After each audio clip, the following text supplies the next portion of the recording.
Hello students. तो अपने कल के लेक्चर को आगे बढ़ाते हैं। कल जो हम टॉपिक पढ़ रहे थे, कल हमने स्टार्ट किया था मोलरिटी एंड मोलरिटी। ठीक है, एक बार मैं उसी को थोड़ा सा रिवाइज कर देता हूँ, फिर आगे की तरफ बढ़ते हैं। सेकंड हमने क्या किया था, मोलरिटी। कल जैसा कि हमने पढ़ा था तो आपको याद होगा, मोलरिटी को मोलरता बोलते हैं, मोलरता, और यहाँ पे मोललता। ठीक है, अब मोलरिटी हमने क्या बोला था, number of number of moles in gram upon में पर लीटर ऑफ द सॉल्यूशन। मतलब यहाँ पे क्या हो जाता है, number of moles of solute किसमें, इन ग्राम्स, अपॉन में volume of solution in litre. तो volume of solution in litre. ठीक है, ये हमने पढ़ा था। तो कल मैंने आपको बता दिया था इसका फॉर्मूला क्या होता है, और यही हमने हिंदी में भी पढ़ लिया था कि विलय की नंबर ऑफ मोल्स मतलब विलय की ग्रामों की संख्या अपॉन में विलय का विलयन का कुल आयतन लीटर में। ठीक है, अब इसकी जो यूनिट होगी, मतलब जब भी हम मोलरिटी निकालेंगे किसी सब्सटेंस की तो उसकी यूनिट क्या होगी। तो यहाँ पे देखो, नंबर ऑफ मोल्स किसमें, ग्राम्स में, तो मैं बोल सकते हैं इसको ग्राम मोल पर वॉल्यूम ऑफ सॉल्यूशन किसमें, लीटर में। यहाँ पे क्या लिख दिया हमने, लीटर। तो इसकी जो एसआई यूनिट होगी, एसआई यूनिट क्या हो जाएगी, मोलरिटी की ग्राम मोल पर लीटर। इसको डिनोट कैसे करते हैं, तो कैपिटल एम से। मोलरिटी को डिनोट करते हैं हम कैपिटल एम से।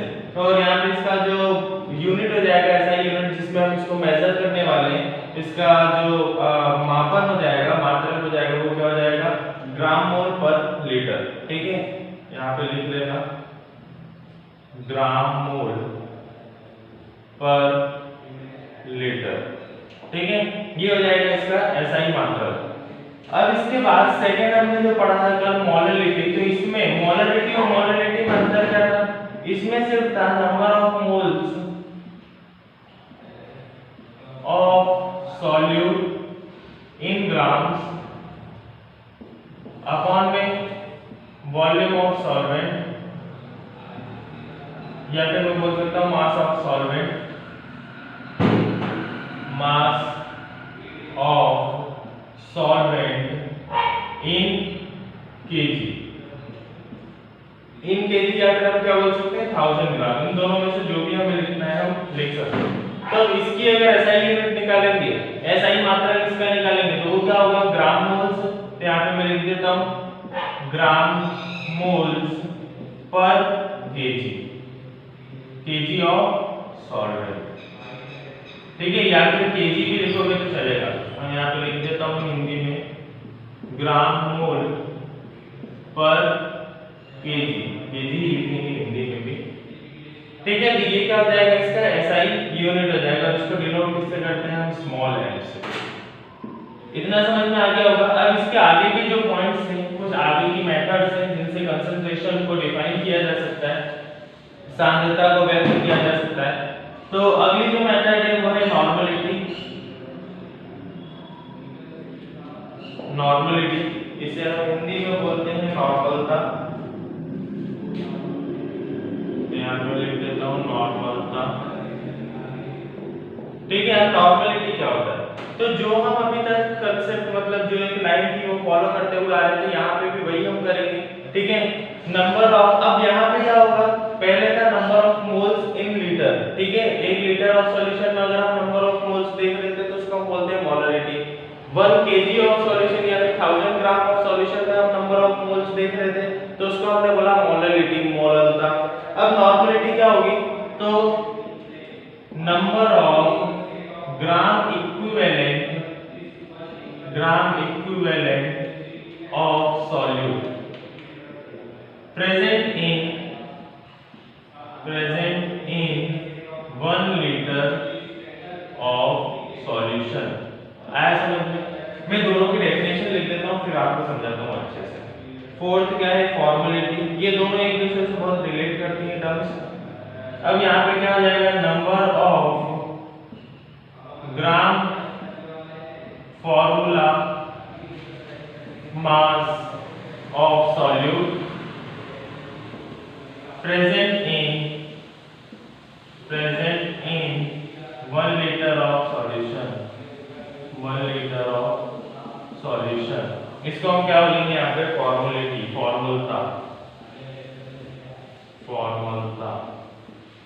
अब देखो यहाँ पे क्या हो रहा है, नॉर्मलिटी की अगर मैं बात कर रहा हूँ, नॉर्मलता, number of gram equivalent of solid, gram equivalent को हम क्या बोलते हैं बताता हूँ मैं।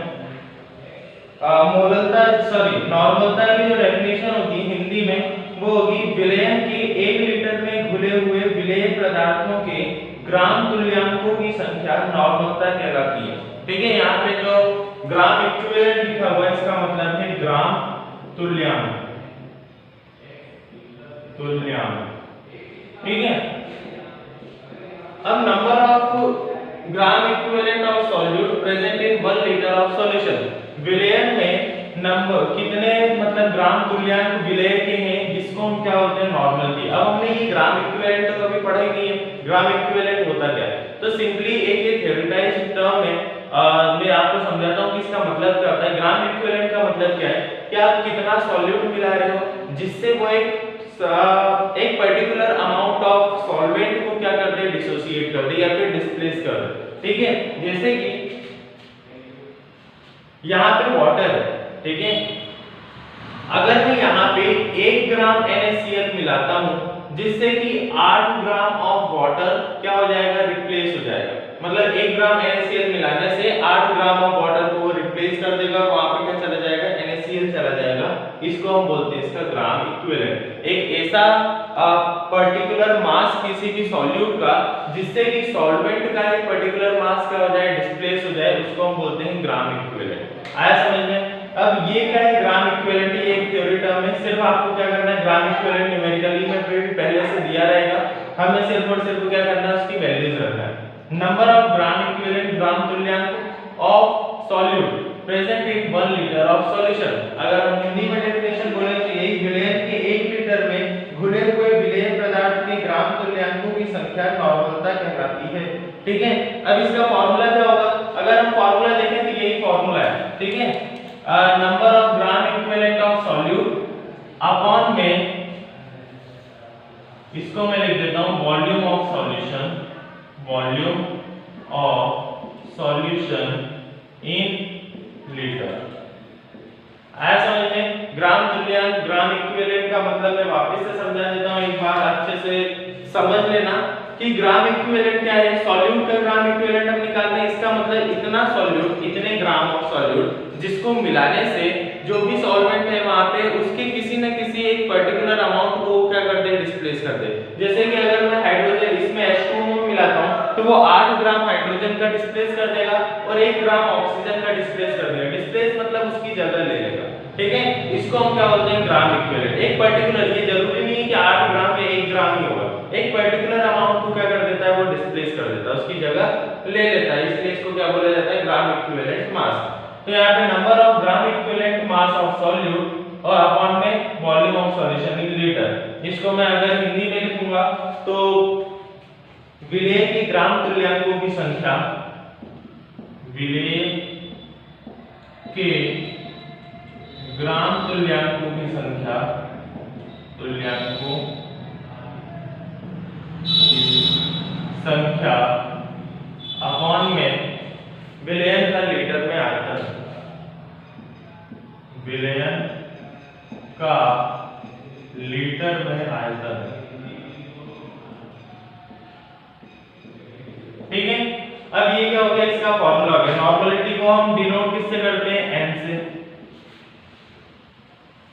ठीक है, ये क्या हो गया इसका फॉर्मूला, डिनोट इसको करेंगे हम n से।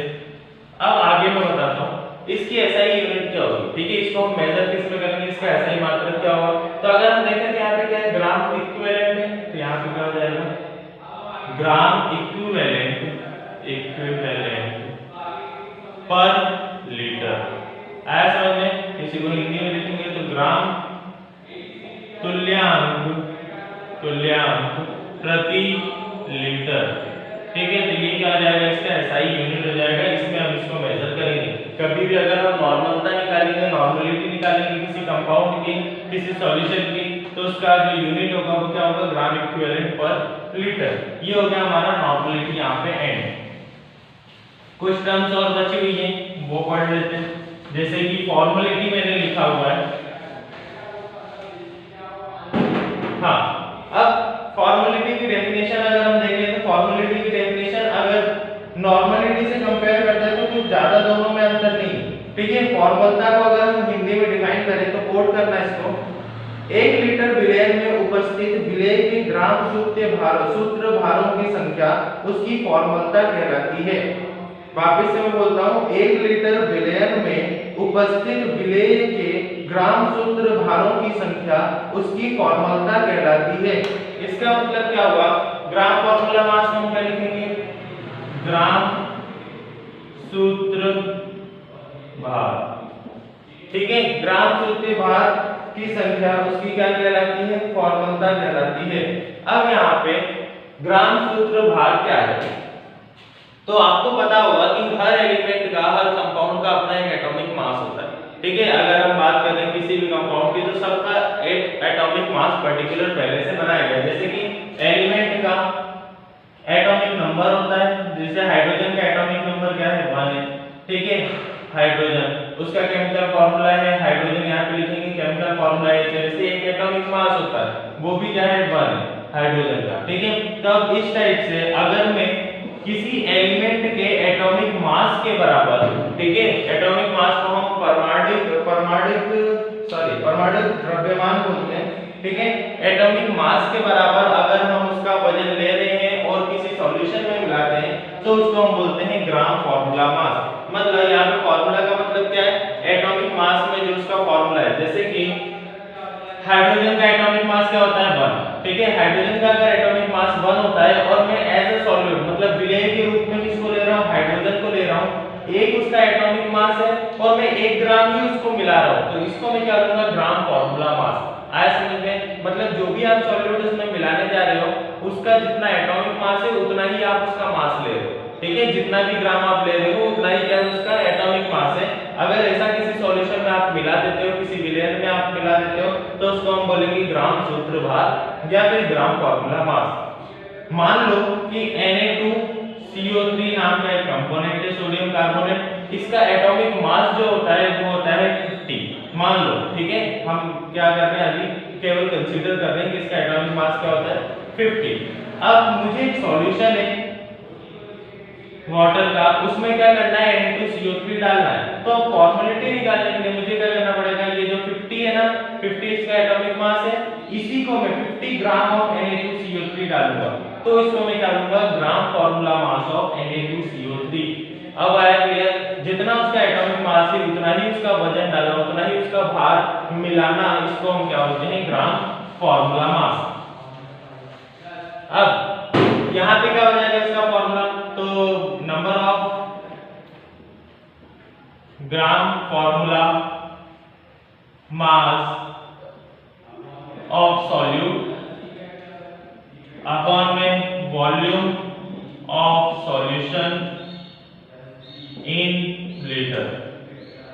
ठीक है, मैं बोल रहा हूँ इसको समझ लेना।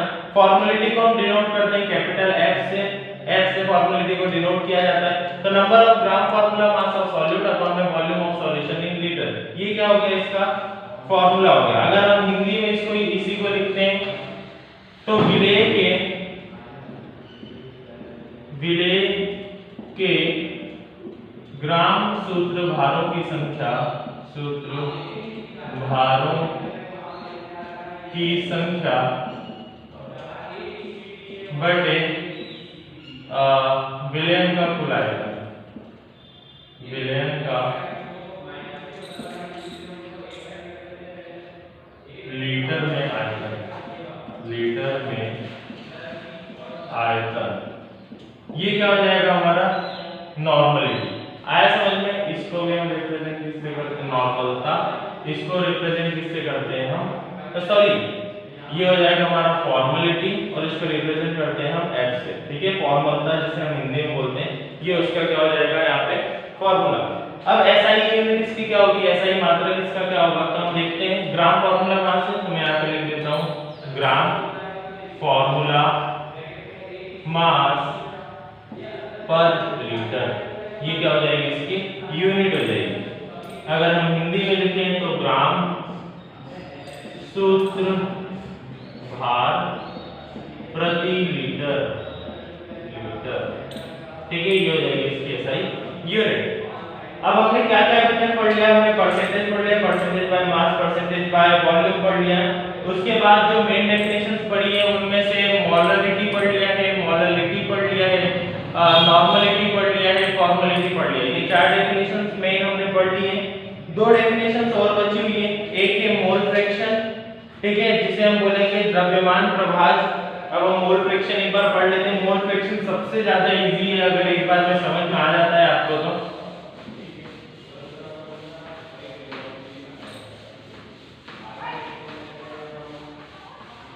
ठीक है, अब हम देखते हैं मोल फ्रैक्शन, द्रव्यमान प्रभाज। अच्छा, इसके नाम से क्या समझ में आ रहा है, फ्रैक्शन है, प्रभाज है, तो ये क्या होगा, अपॉन में होगा। तो मोल फ्रैक्शन क्या होता है, number of moles of the ratio of number of moles of solute to the total number of moles of solution is known as mole fraction. किसी भी चीज का, देखो किसी भी कंपोनेंट का कोई भी अगर हम घटक ले रहे हैं विलयन में, तो कितने घटक होते हैं, या तो वो विलेय होगा या तो विलायक होगा। तो क्या होता है, इन दोनों का ही हम क्या लेते हैं, अनुपात लेते हैं। अगर हम हिंदी में इसकी परफेक्ट डेफिनेशन बोलते हैं तो विलयन में किसी घटक के द्रव्यमान एवं विलयन के कुल द्रव्यमान का अनुपात द्रव्यमान प्रभाज कहलाता है।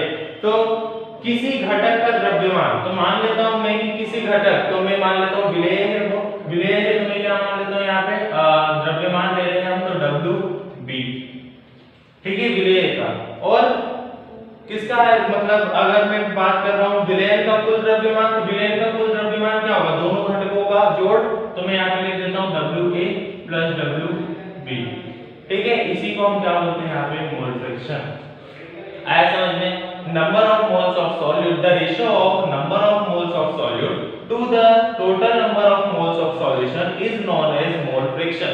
मतलब आप जो भी कंपोनेंट निकालने वाले हो, अगर आप सॉल्यूट निकालने वाले हो तो WA आ जाएगा, सॉरी सॉल्वेंट निकालने वाले हो, विलायक का निकालने वाले हो तो WA आ जाएगा, सॉल्यूट का निकाल रहे हो तो WB आ जाएगा, और नीचे तो सेम ही रहेगा WA प्लस WB, क्योंकि यहाँ पे क्या है, पूरे विलयन का कुल भार है, कुल द्रव्यमान यहाँ पे हमें लिखना है, ठीक है। अब मैं क्या मान लेता हूँ, एक सॉल्यूशन है जिसका मोल फ्रैक्शन हमें निकालना है, तो जो सॉल्यूट का मोल फ्रैक्शन है वो होगा XA। देखो मोल फ्रैक्शन को हमेशा डिनोट किससे करते हैं, रिप्रेजेंट करते हैं X से। तो अगर मैं सॉल्यूट का निकालूंगा तो XA होगा, और सॉल्वेंट का निकालूंगा तो XB होगा। मतलब विलेय का निकालूंगा, सॉरी मैं गलत बोल गया, उल्टा है, जब मैं सॉल्यूट का निकालूंगा तो वो XB होगा, और सॉल्वेंट का निकालूंगा तो XA होगा। यहाँ पे मैं लिख देता हूँ सॉल्वेंट, और XB जिसको लिख देता हूँ सॉल्यूट, ठीक है। अब XA और XB हमने लिखा है, सॉल्वेंट को हम बोलते हैं विलायक, तो कंफ्यूज मत होना, यहाँ पे हो गया विलायक और यहाँ पे हो गया विलेय। अब बात आती है XA और XB है, ठीक है। तो अगर मुझे मोल फ्रैक्शन ऑफ सॉल्वेंट निकालना है, मतलब XA निकालना है, तो मुझे क्या करना पड़ेगा, WA अपॉन में WA plus WB। I hope समझ में आ गया होगा, ठीक है। अगर हमें मोल फ्रैक्शन किसका निकालना है, सॉल्यूट का निकालना है, तो हम क्या करेंगे, सॉल्यूट का जितना भी मास है, सॉरी सॉल्वेंट का निकालना है, तो सॉल्वेंट का जितना भी मास है अपॉन में टोटल मास। यहाँ पे अगर हिंदी में बोले तो अगर हमें द्रव्यमान प्रभाज विलायक का निकालना है, तो विलायक का जितना द्रव्यमान है अपॉन में पूरे विलयन का जितना भी द्रव्यमान है, मतलब WA प्लस WB। इसके बाद अगर मुझे सॉल्यूट का निकालना है, XB का निकालना है, तो क्या करना पड़ेगा, WB अपॉन में WA प्लस WB। समझ में, विलेय का अगर हमें निकालना है तो विलेय का द्रव्यमान अपॉन में पूरे विलेय का कुल द्रव्यमान, इसको हम क्या बोलेंगे यहाँ पे, मोल फ्रैक्शन। आई होप ये समझ में आ गया होगा। अब इसके बाद जो लास्ट पॉइंट बचा हुआ है वो इतना ज्यादा इंपॉर्टेंट नहीं है, लेकिन हम उसको भी पढ़ लेते हैं।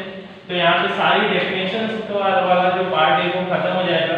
अब जब अगला लेक्चर हम लेंगे तो उसमें मैं आपको बताऊंगा कि रॉल्स लॉ क्या होता है। इस चैप्टर में से 3 नंबर का क्वेश्चन आता है उसका, तो रॉल्स लॉ भी उसमें क्या है, इंपॉर्टेंट है, ठीक है, काफी बार पूछा गया है। और ये डेफिनेशन जो मैं बता रहा हूँ ये भी उतनी ही इंपॉर्टेंट है। अब जो लास्ट है वो है पार्ट्स पर मिलियन, पार्ट्स पर मिलियन, जिसे हम हिंदी में बोल सकते हैं पार्ट्स प्रति मिलियन। एक ही बात है, ठीक है, पार्ट्स पर मिलियन या फिर पार्ट्स प्रति मिलियन, पार्ट्स प्रति मिलियन, ठीक है। अब पार्ट्स पर मिलियन क्या है, तो ऐसा मानो कि एक कोई ऐसा सॉल्यूशन जिसमें सॉल्यूट जो है ना वो काफी कम मात्रा में, काफी कम मात्रा क्या कि सॉल्यूट का एक कण जो होता है, सॉल्यूट जितना है वो सॉल्यूशन के 1000वें पार्ट में हो, 1000वें का 1 मिलियन पार्ट में हो, मतलब 10 लाख, 10 टू द पावर 6, इसको हम क्या बोलेंगे 10 लाख। तो ऐसा कोई भी सॉल्यूट, ऐसा कोई भी विलेय जो सॉल्यूशन के 1000वें पार्ट में प्रेजेंट है, उसको हम क्या बोलेंगे, उसको हम यहाँ पे क्या बोलने वाले हैं, पार्ट्स पर मिलियन। अब इसका मतलब तो आपको समझ में आ गया होगा। इसकी डेफिनेशन अगर हम हिंदी में देखें तो क्या है कि जब विलेय बहुत कम मात्रा में उपस्थित हो तब सांद्रता को पार्ट्स पर मिलियन में व्यक्त करते हैं। मतलब क्या होगा कि सॉल्यूट यहाँ पे क्या है बहुत कम मात्रा में, बहुत कम मात्रा क्या कि जैसा सॉल्यूशन है, एक तरीके से अगर हम बहुत कम मात्रा को मैं अगर डिफाइन करना चाहूँ तो एक तरीके से पूरी नदी में आप 1 चम्मच शक्कर या फिर नमक डाल दो, तो इसको हम क्या बोलेंगे पार्ट्स पर मिलियन। कि जो नदी है उसमें बहुत सारा पानी है, ठीक है, तो उसके कहीं 10 लाखवें पार्ट में, ठीक है, 10 लाख ऑफ पार्ट में कहीं सॉल्यूट एक पार्टिकल उसका प्रेजेंट होगा। तो इसको अगर हमें लिखना है तो मैं क्या लिखूंगा कि अगर सॉल्यूट की बात करें तो mass of solute, number of moles of solute तो number of moles of solute या फिर मास ऑफ सॉल्यूट अपॉन में total mass of solution, mass of solution into 10 to the power 6। आया समझ में? क्या करते हैं हम यहाँ पे मास ऑफ सॉल्यूट लिया है। अब मास ऑफ सॉल्यूट लेने के बाद यहाँ पे अगर मैं लिखूं तो विलेय का द्रव्यमान, विलेय का द्रव्यमान, विलयन का कुल द्रव्यमान, विलयन का कुल द्रव्यमान और इनटू 10 टू द पावर 6 मतलब 10 लाख। इसका मतलब समझ में आ गया होगा कितना सॉल्यूट प्रेजेंट है सॉल्यूशन के 10 लाखवें पार्ट में, मतलब 10 लाख पार्ट में, 1 मिलियन पार्ट में, ठीक है। इसको हम क्या होते हैं पार्ट्स पर मिलियन। नाम से समझ में आ रहा है कितना पार्ट प्रेजेंट है प्रति मिलियन ऑफ सॉल्यूशन में, प्रति मिलियन ऑफ विलयन में। तो यहाँ पे ये डेफिनेशन हमारी खत्म होती है। इसके बाद हम रॉल्स लॉ पढ़ेंगे और अगले लेक्चर में अब देखते हैं, हमारा लेक्चर अब थर्सडे के दिन लगेगा केमिस्ट्री का, तो अगला इसका जो आगे का पार्ट है वो हम थर्सडे को पढ़ेंगे।